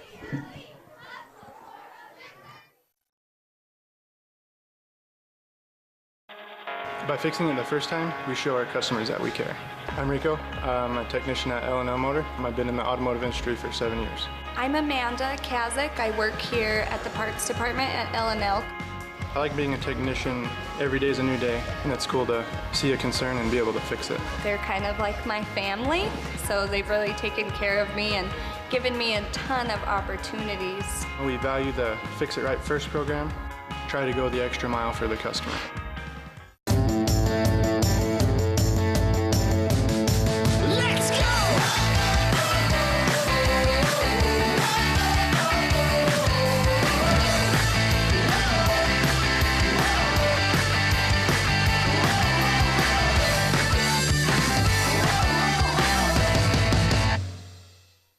We're back here live. Here's the kickoff back to Altamont.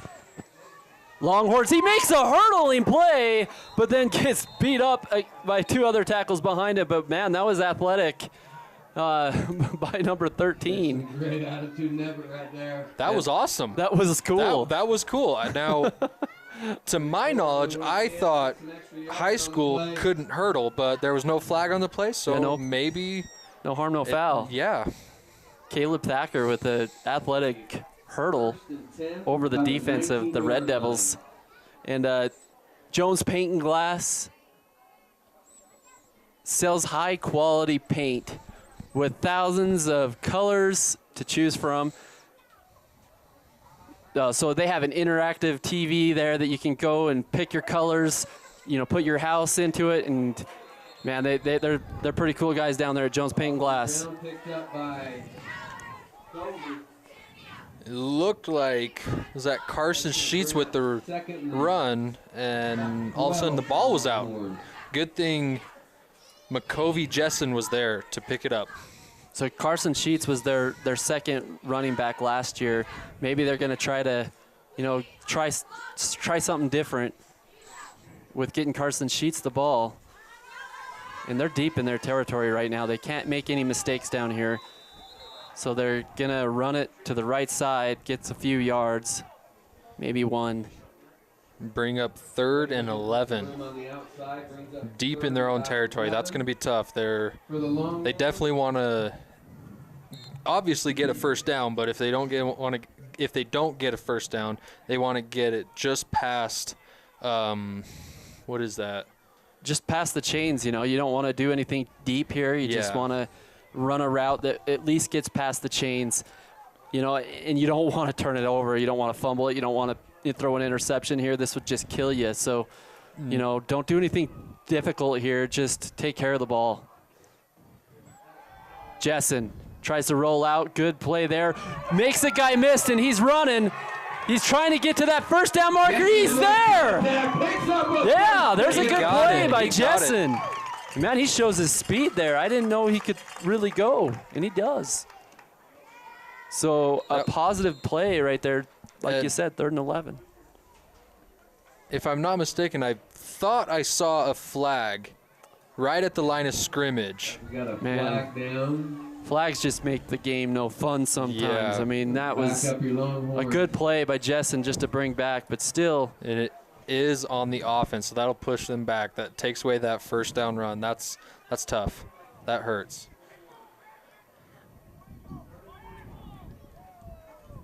So on the defensive side, Evanston, they like to run multiple packages, and I've seen it. They're not just a 4-4 team, a 4-3 team. You know, when you have big schools like that and you have a lot of players, they can run a lot of different sets. So they run a 3-4, a 4-4, and in the secondary, they change it up too. But right now they're going to play man with this team that's having a hard time throwing the ball. So they feel that they can man up on these receivers and be just fine. As Jessen rolls out, he's in the end zone. Cooper tries to make the catch. He gets one hand on it, but Number doesn't 12, complete it. Reed Gross made a great play, great break on the ball, knocked it down from not going for an interception. You always want to make sure it gets knocked down. That was a great play. Yeah, we've seen some good safeties here in this game with John Johnson and Reed Gross making plays. And man, this is tough. As you're a punter, you're on the back line in the end zone. This is a hard punt right here. You don't want to get a safety. You don't want to miss it and go out of bounds and then get a safety. And he gets the punt off at least. And they Takes return it at the 40. And that's a good tackle. Good. Great tackle. Yeah, number 11 makes that tackle. Great coverage downfield by your Longhorns. Give it up for the whole team. Let's go. Caden Sorensen. As they were lining up for that punt, I noticed number 8, John Johnson, was talking to his quarterback, getting in his head because McCovey, he had his head down, and that is where your seniors will really help your sophomores to pick them up, to make sure that you don't get down. You definitely don't want your quarterback getting down. Yeah, I agree with that 100%. And that's what you see in high school football is, you know, the cohesiveness and, you know, the character building. It looks like he stripped the ball. Did he get it out? Nope, they didn't get it out. But, man, that was a big play by Rodriguez. But it looked like he had it out there like a loaf of bread, and it was batted down for a second there. Maybe not fell out of his hands, but it was close. And, again, Altamont's in trouble here on about the 15-yard line. 12-yard line. And this is what was tough last week is they would get in these positions all the time with being backed up to their end zone. And, what a good tackle there. The Kinnison brothers get some penetration on Cornea and bring him down. And I forgot to mention, but they had some improvements on this field done. You know, they got a brand new track around the outside of the football field, and it looks great. And their concession stand is all brand new with the tables there, and they're cooking up some hamburgers. They haven't brought any to us. I'm not sure why, but we're getting hungry out here. I was going to say, you mentioned hamburgers. My stomach starts to rumble. Where's the beef? As a running back takes it in, makes a move, and gets to the end zone. That was Angel Rodriguez. Nope, he stopped short. I expected that to be Cornea, but they switched out to Angel Rodriguez. Power run brings up 3rd and 2. So that was a good run. I mean, he ran, and then he was about to get tackled, made a little hop stack, juke left. Here. Crowd, we need you on this he's shifty. One. Let's go. Yes. Angel Rodriguez, he can play. And the rallying crowd of Altamont tries to get behind this team and tries to get this ball back or even a field goal. As Lloyd throws it, he doesn't throw it, he just runs it to Cornea for his 4th touchdown. Cornea just walked right in. He had nobody touched him. Yeah, and it's kind of demoralizing on the defense when you're just always backed up in your end zone or on short fields and your offense is turning the ball over and you just feel like you're out there all the time. And in high school, you have to play both ways, so you're out there on offense, you're out there on defense, and so fatigue is really a factor with a big team that has lots of depth on the other side. Especially being a 1A team. I don't know the exact enrollment for Altamont, but being a 1A team, you're right, depth is very important. For sure, and they're a lot bigger this year. Like, they have a lot more players that played for Altamont this year than last. But yeah, they're still 1A. They're not a very big school. And we'll come back and talk more about this after the break. This is Zaylee Ann. She was born on May 24th, 7 pounds even. The first time I saw Zaylee, you hear of it being love at first sight, but she looked up at me and it was like, there's my daughter. Where have you been all my life? I've missed you.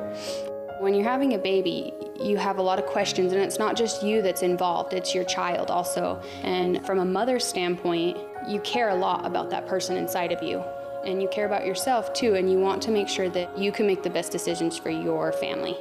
As women, we want to be heard. It's our bodies. We're going through something pretty important, and knowing that the medical team that would be helping me would be very competent, that was important. They offered me their advice and told me exactly what my options were and let me make an educated decision, and I think that's really important. And when I delivered, all of them, every single person that I had come in, very friendly. They all just wanted me to have the best possible outcome that I could. And we're back here in Altamont, beautiful Altamont, Utah, I should say. I mean, this is a perfect night, no wind, just a little bit of lightning, but it's kind of a cool effect in the background. We don't want it to get too close because we don't want it to suspend this game at all, but just looks great out here, and just no better place to be right now on a Friday night. Friday night lights, I absolutely love them. I grew up watching football, coming to Uinta High School, their football games, being able to play on the field. I just love this atmosphere. It's awesome. Yeah, I just remember the friendships that you build in high school on a football team. They never end, and I still hang out and talk to some of my friends that we played football with. As McCovey Jessen gets some good running on the left side here. He gets 2. He saw Riley Griggs coming at him, and he did not want any part of that. He got straight out of bounds, and that's smart as a quarterback. You don't want to take big hits because you're the guy, you're the captain, and if you take a big hit and go down, I don't know who their next quarterback is, but you don't want to get hurt. Yeah, for sure, and Riley Griggs is a guy you don't want to get hit by. He's just an all-state player, and he's like the Clay Matthews of their team on the defense. They're running that pro-style offense, but I'd like them to spread it out just a little bit so that they're not having to do too much on defense. No, and it's intercepted. Oh, so close. He dropped it. I mean, he dropped a touchdown. Cody Smith, he read that beautifully. Play was coming to us. They reversed it back, and the quarterback was going out for a pass. He did not bite on the come this way. He read it beautifully. Yeah, that was another great safety play, defensive secondary play by the Red Devils. And I just saw it coming just like you did. And I was like, oh, no. You love good plays, but you want the game to stay close. It's 35-6. You don't want to blow out. But, I mean, that was close. And Jessen's just like, whew. So here we go for another play. Jessen, see what they do here. Maybe they'll go back to a run. No, they pass. They back him up. There's a guy there this time, and number 11 wasn't even looking where the ball was, and number 16 takes it back and still is not tackled, gets away from a couple, and gets to that left sideline out of bounds. Number 16, Chris Perriman with that interception. Yeah, and I'm not sure what happened there, but at number 11, I think there was a miscommunication between the quarterback and the wide receiver because he was going left, he threw it right, and it's easy pickings for this ball hawk defense for Evanston. So, and again, turnovers are a big problem for Altamont this week and last week. But again, I can't stress to you how difficult this matchup would be, and it probably wouldn't ever happen. But what happened as we go to this play is a good play by Altamont. But what happened is Lyman was going to be playing them, and they're way better matched up with Altamont. And Lyman canceled on them for some reason, and Evanston stepped in. That was big of them to come and say, hey, we'll play you on your field. But, I mean, this is a difficult matchup. They're basically a 4A team, 3A this year, but coming to play, a team like Altamont. But, Altamont's holding their own, and they're playing really well, and especially on defense. They're not a lot of let of points to happen. It could be higher. As different running back this time, same result. That was a touchdown, and man, that guy had some speed. I can't see his number. We're going to get it here in a second. That confused me. I had no idea where that ball was. Looked like it was looking back at the replay. 21. It was a fullback. Quarterback gave it straight to the fullback, and he just ran it up the middle. So those holes are starting to get bigger and bigger as the game goes along, and the depth is the issue right now from Altamont, and they're getting a little bit tired, and those holes they're just getting wider and wider for Evanston. Huge props to the linemen of Evanston being able to create those holes. Yeah, I mean, there's some big guys up front, like you said, and they're making those holes and doing well. My coach always told me in high school, always thank the linemen because they're the ones in the gridiron. They're taking the hits every single play, and they're the ones making the holes. So you always got to thank that lineman. All right, another sponsor by United, operated by SkyWest. A special thanks to United Express, operated by SkyWest, for sponsoring tonight's live coverage. United Airlines, operated by SkyWest, is committed to being the Basin's portal to an entire world of travel. Book your flight from Vernal to Denver and beyond at united.com. Yeah, I would like to just thank our sponsors that make this all happen. And there are some new sponsors for this year from, Jones Paint and Glass and SkyWest. I haven't heard that one. Just great support that we have here in the Basin for, high school sports. And nothing more than I love doing is announcing and coming out here to games and different towns and seeing the different crowds and the different jerseys. It's just awesome. I know that this is just your first game, Brendan, but what do you think so far? I'm loving it. It's fun to be out here and just talk football, watch a game and just talk and be able to explain what's happening. He's got it. Oh, okay, never mind. Looks like they're going to call a touchback there. Anyways, yeah, this is my first game. I think you said you had 4 years of experience on this, so very different on our experience, but I'm having fun, and I want to continue this for all of the Basin sports. Good. It's good to have you here. I mean, like I said, we're the killer bees already, Brendan and Brandon, and we're making things happen here in the booth and, just enjoying our time here, 42-6. And, right now, I think that if you're in the heads of, Corey Farnsworth and Trent Richens, you just want to start executing to where you're not turning over the ball. Make plays easy and maybe just start working on maybe bringing in some younger guys, trying to get them experience. It's so important to get your younger guys experience because they're going to be your future in a few years, if not next year, with these type of schools that you have. Looks like we had a false start on Altamont, so I'll put them back to 1st and 15 on the 15-yard line. And, you're probably going to start seeing some other guys come in from Evanston, too, to work out some young guys, as you already saw that running back. I swear it was number 21. He made that touchdown, and that was a good play. Maybe it wasn't 21. I can still see him. He's at safety on the defensive back on that left side. And there's some push up front. Offensive line has done a pretty good job of getting at least that push to get forward. They haven't had very many tackles in the backfield. Jessen, McCovey Jessen has done really well as scrambling in the back. He hasn't had any sacks. These are things that you can look on and say, this is a tough team, and this guy hasn't had a sack yet. Yeah. So, you can see the talent level here. So, number 21, actually, McCovey Jessen's on the sideline, and they brought someone else in, number 2. Good pass to number 13, Caleb Thacker. Caleb Thacker makes that catch.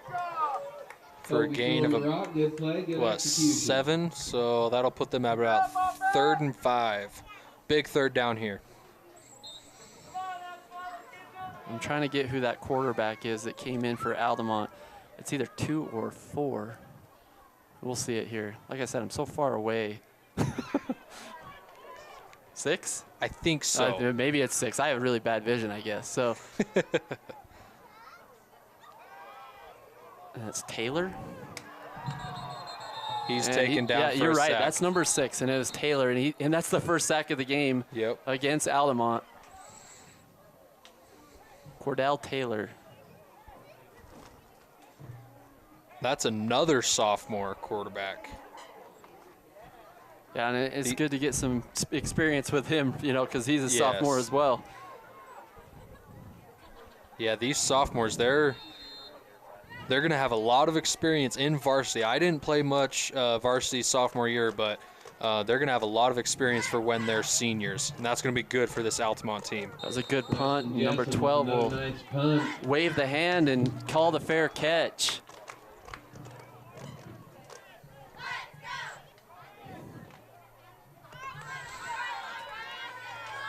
So almost fourth quarter here, 41 seconds left.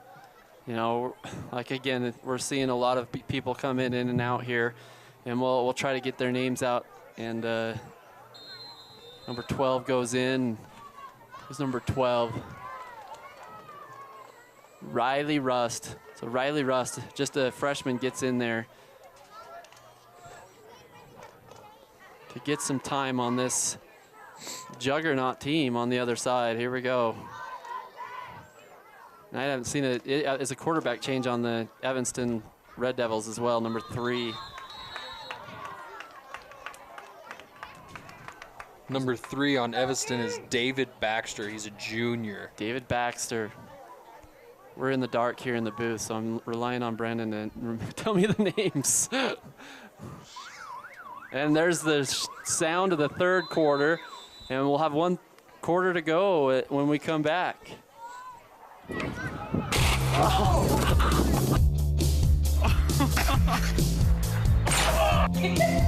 no!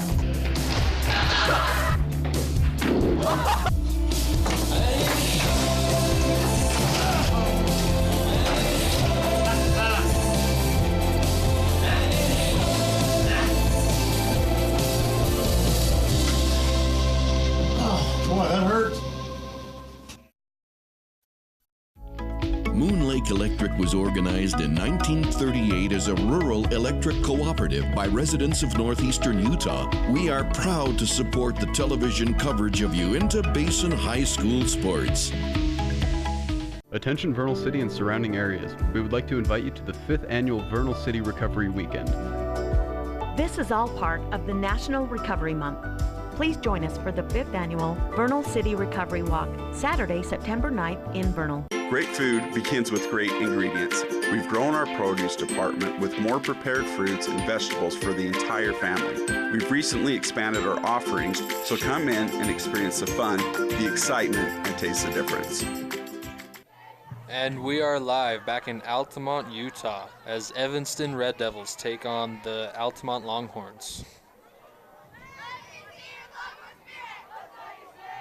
Run up the middle, they get a couple there. And like I said, David Baxter is the new quarterback for the Red Devils.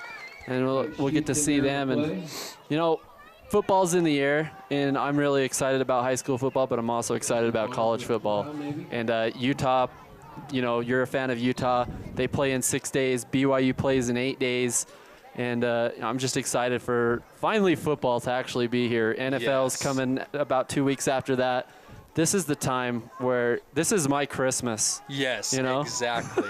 Exactly. I love summer, but I don't ever watch ESPN because, I mean, I like baseball, but football has always been my sport. Yeah, so fall time is awesome. The summer is pretty rough, you know, from ESPN. You know, you do get some Major League Baseball games, but that's pretty much it. I mean, they had a cool tournament with basketball this year with the tournament, they called it, with the $2 million winner. That was like the highlight of my summer with sports, I guess.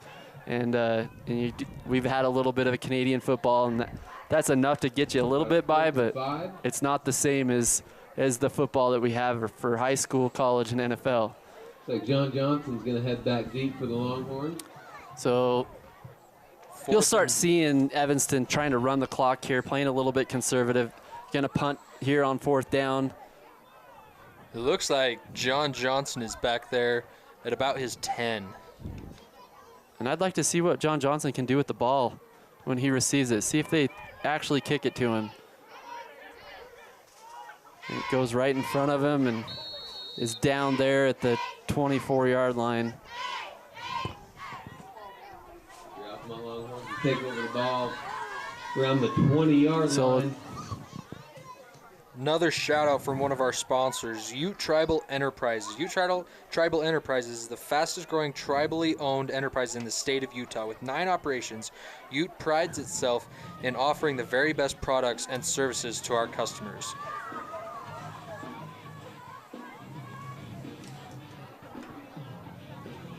So there's also some other games going on tonight with V6 Media Live, and then Duchesne and North Summit. And like I said, Duchesne had a game last week where they lost, and that doesn't happen very often. So look for them to bounce back against North Summit. And then after the game, they have a concert by Charlie Jenkins and doing that for the Dollar Ridge. Okay, yeah, I remember hearing about that. That's awesome. You know, and that was a horrible event that happened with the fire with Dollar Ridge. But all the communities here in Duchesne and in Roosevelt and Vernal, everyone pulled together and really, you know, made it a better situation. And today they're having all these auctions, and then they're doing a concert tonight after the Duchesne game.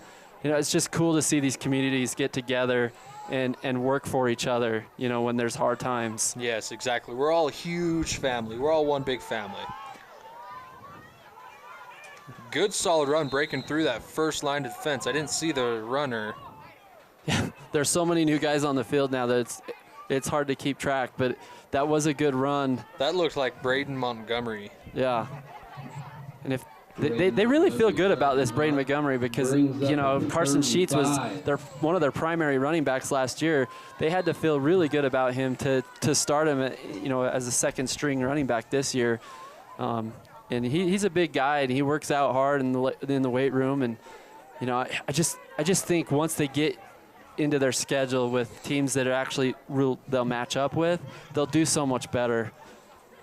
And those holes will be made, because you could tell this offensive line is working. There's a great play to McKay Foy. And that was big play. They needed that. McKay Foy lined it up on the opposite side of where we're at, and he came to us. That he just lost his defender, and he was wide open, and quarterback number 6, Cordell Taylor, got it right to him, and he was able to get a first down. And that's what I've been waiting for them to, like, get it to McKay Foy, just get in the ball. He's your playmaker. He's your star. Are they bringing this back again? Yes, there was a penalty. Oh, mercy. So every really cool play lately has been taken back from penalties. And, you know, that's, you know, it's not the ref's fault. It's execution and things that they need to take care of in practice and learn. And plus we have some new guys out there, and they're new to the game, but right now, who do you think player of the game is? I know player of the game for Evanston's pretty easy. It's Tyus Cornea with 4 touchdowns. 4 touchdowns. That's remarkable. But McKay Foy gets it there, and I did see another flag right at the line of scrimmage. Those penalties, they'll kill you. Yeah, they really will. And they just pile up and pile up. And I mean, you're almost into the 100-yard mark now of penalties against Altamont, and that's another thing that you can work on in practice this week. Like it's going to be a hold on your Longhorns. And it was a hold, and call. Evanston declined Evanston's going to decline that penalty. So it'll be 4th and about 6 or 7 yards. One's up, 4th and 6. Longhorns back to punt. So Longhorns will punt this ball away. Number 12, Reed Gross, is back there, and I'm not sure who the other one is. I can't see a number. They should keep it away from Reed Gross, because he's been making really good reads all day long. He almost ran with it, but he waved it as a fair catch. That was number 8, Rigdon Number 8. Wagstaff. It's funny. So Altamont would get the ball again, and I think last year Altamont's uniforms at home were red, and then so I was gonna be like, oh man, it's red on red today, and it's gonna be hard to tell the difference. And I'm really happy that they wore blue. There's some cool uniforms. You said they're brand new this year? Yeah, they kind of look like the Virginia uniforms. That's right. They're really sweet. Evanston takes over on about the 47. And then on the other side, they kind of look like Utah. Like Evanston's going to call a timeout. Got a timeout from Evanston. So timeout from Evanston, like you said, and we're going to take a timeout with them too, and we'll be right back. I've said it before, I've said it again. Utah State University puts higher education in reach whatever your path may be. Whether you want to move to Logan or Price for a traditional campus experience, or save on living expenses and stay in the Uinta Basin, USU makes earning a college degree possible. As an Aggie, you'll gain skill sets to pursue the career that you love and that will make an impact. And no matter where you attend, your diploma will have the same 3 renowned words: Utah State University.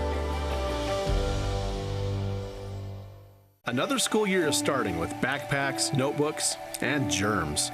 Are your students protected? Immunizations are required for kindergarten and 7th grade. And don't forget flu and HPV vaccine prevention. It's wise to immunize. And we're back here again for some Friday Night Light action against Evanston, Wyoming. So Evanston, Wyoming, pretty much about 4 hours away. That's quite a distance for them to come for basically a preseason game, you know. And Fackrell, he really thought that this team could challenge him in a way that they hit hard out here in Altamont. These Longhorns know how to hit, and he said, my guys got to be careful and they got to play hard, and we don't want them to get hurt. And when you get hurt is when you don't play hard, when you take plays off. And he knew that if he came down here, it would get his guys mentally prepared and physically prepared, because they sure know how to hit here in Altamont. Well, especially after Lyman canceled on him, and I don't know how short of a notice Evanston was gotten, but coming down here into Altamont with such a short notice, that's awesome for Altamont and Evanston being able to play tonight. And the good thing about playing Altamont is that they probably had some film on this team, because V6 Media, did a lot of games for them last year. So it's really easy to look on YouTube and get a scouting report, where it's really tough in Evanston because there's not a lot of games that are filmed in Wyoming. So V6 Media is like really cool like that way, where it's amazing that we can get all these games and then go look back at them. So you can watch it live right now, but then in 2 days you can get it on YouTube and watch it again. And coaches use that, families use that, opposing teams use that. So it's a good tool for pretty much everybody. Especially us as announcers. Like when I found out that I was coming to do the play-by-play tonight, I went onto YouTube and I found a bunch of their games and I was just watching them. I even watched some of my games from back when I was in high school, so that was fun. It's a lot of fun. So what position did you play, Brandon? I played safety and wide receiver, safety being my main position. Safety and wide receiver. And I played defensive end and even played on the offensive line, which is kind of weird because I'm a tall guy but not a huge guy.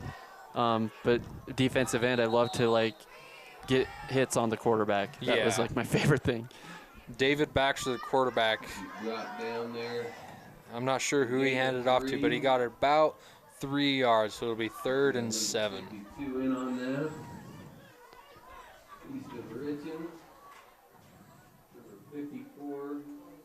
So it looks like, again, Evanston's just trying to run the clock, make easy plays to the running back, not doing anything fancy or hard.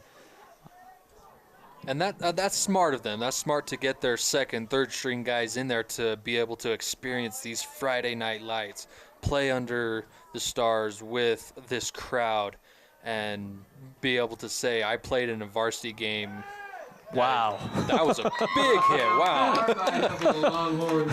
That was a really good run around the end, but swallowed up by two Altamont Longhorns. Evanston's back to punt. That'll bring up 4th and about 11 with just a little over 4 minutes left to go in this game. And that's another good thing to see, that Altamont's just not giving up on defense. They're not taking time off. They're going after the play there and making tackles.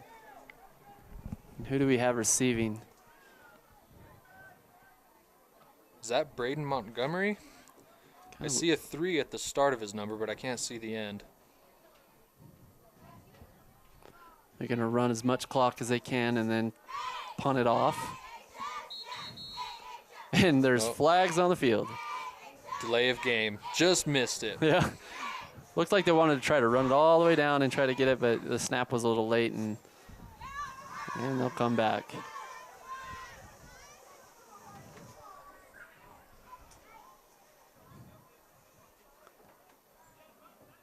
So I haven't got any updates on Duchesne football and how they're doing yet, but I'm sure we can look that up. We're going to try. And we'll tie a retry on this punt. He gets it off in good space, and it's going to get to the, oh no, it's off it's off Altamont, and a fumble, and it looks like the Devils are going to recover on about the 19. So another costly mistake. But, I mean, there's a lot of young guys getting in the game. Oh, looks like there's a penalty. And what is the penalty going to be? Maybe not. He just picked it up. I'm not sure. Might have just fell out of his pocket. Yeah.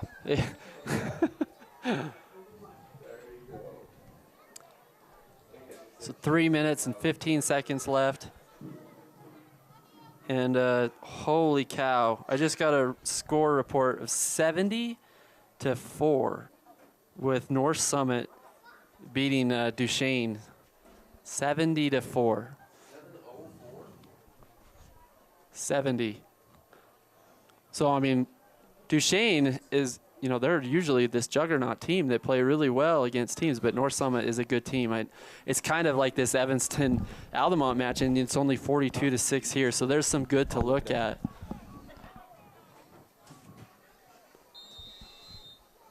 Oh, wow. Okay, I don't know what kind of source I got, but it's 26-0. For the home team. For the home team, so Duchesne. Okay. I don't know where I got that, but I thought that was kind of odd. So 26-0 Duchesne. That seems like more of Duchesne. And so 70-0 was that was April Fool's in August. And Red Devils are getting close. Let's see if they run down the clock. And you're seeing a lot of sportsmanship on the side of Evanston here, trying just to run the clock out. I don't know if they'll try to score. Baxter looks to take the snap. Waits for it, runs all the clock out. There's run and met by two tacklers there. Good defense by Altamont, right by the goal line as the lightning in the background is flashing.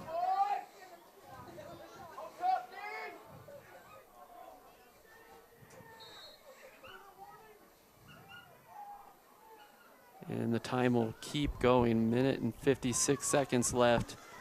And third down here. Goal line package for Altamont.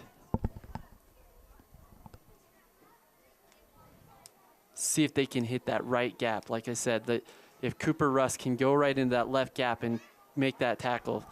And he gets the good penetration, but misses on it, and he is in the end zone for another touchdown with 1 minute and 26 seconds left.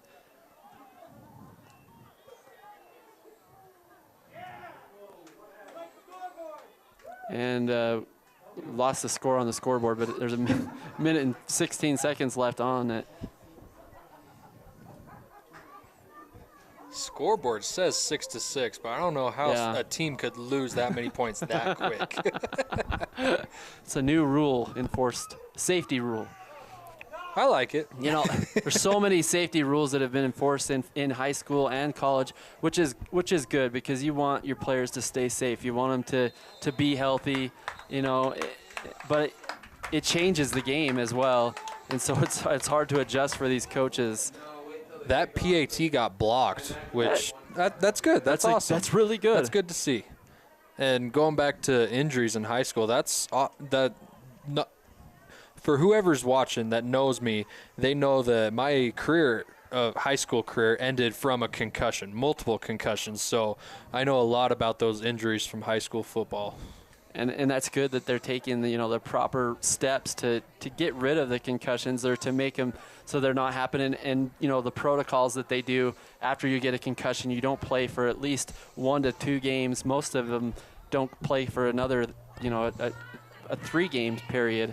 Yeah. And it's just good to see that they're trying to keep everyone safe. As the kickoff is going to happen, and we're about to wrap this game up. Let's start talking about what good things happened here for Altamont and what can they build on.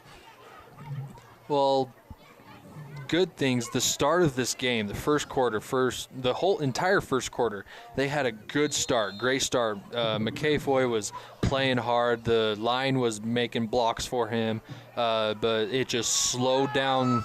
Just over the course of the game, it slowed down. Line wasn't able to make their blocks, and he slowly got hit harder and harder, and he got tired. I could tell he got tired. Yeah, the Terminator gets tired, man, and that was the case. And they kind of looked to Montgomery and Carson Sheets to maybe get it going too, and it was just maybe too late by how many turnovers they had. And but they can build on this. I mean, they had some good plays. They had some positive plays by McCovey Jessen making throws and getting first downs and putting drives together. They just need to learn to finish and in practice execution, get rid of these penalties. Yes. And they'll be okay. And they have their whole season to get better and stronger, and they'll be just fine. As a throw is made there, and it almost picked off by number 22. Jamin Barker. I hope I'm not saying that wrong, but number 6, Cordell Taylor, made a good throw. Receiver just stopped running, and that's something you got to learn. I'm not sure who the receiver was, but got to just keep on running, find that ball. And he looked really good. Taylor came in and played impressively. Like, man, he's got a tight spiral, and he looked pretty collected and calm. So they have some guys that they can really build on with the quarterback and Jessen, and just they'll find ways to get McKay the ball, and he'll start going once the season starts. They had 2 really tough games with Parowan. Porter Wood's a stud. I mean, this guy's 240 pounds, 6'5". He's going to go probably to the next division level with college. And he just ran all over him all night. And then you have this big Evanston team coming in here, and it's just kind of a mismatch from the start, too. But this only makes your team and players better and stronger and faster. And I like the challenge that it presents them. Yeah, playing difficult teams makes you build your confidence. Yeah, 48-6, that's a tough score, but take away the score and just go back and watch through film. You got to learn from your mistakes and learn from your positives of this game, and Altamont's going to do great this season. Yeah, you got a sweet touchdown by Cooper Russ. You can build on your first score of the season, and we expect a lot more from this team. And it just, Trent and Corey Farnsworth, they're not going to give up on their players. They're not going to let them hold their head down.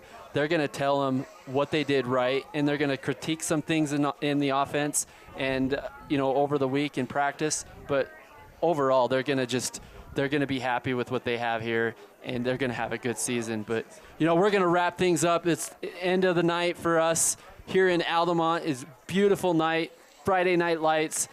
Brandon Jones and Brandon Ryan. We've had some fun here, right? Yes, definitely. You know, and we'll do this again. We'll see you on the next broadcast, and we will talk to you all later.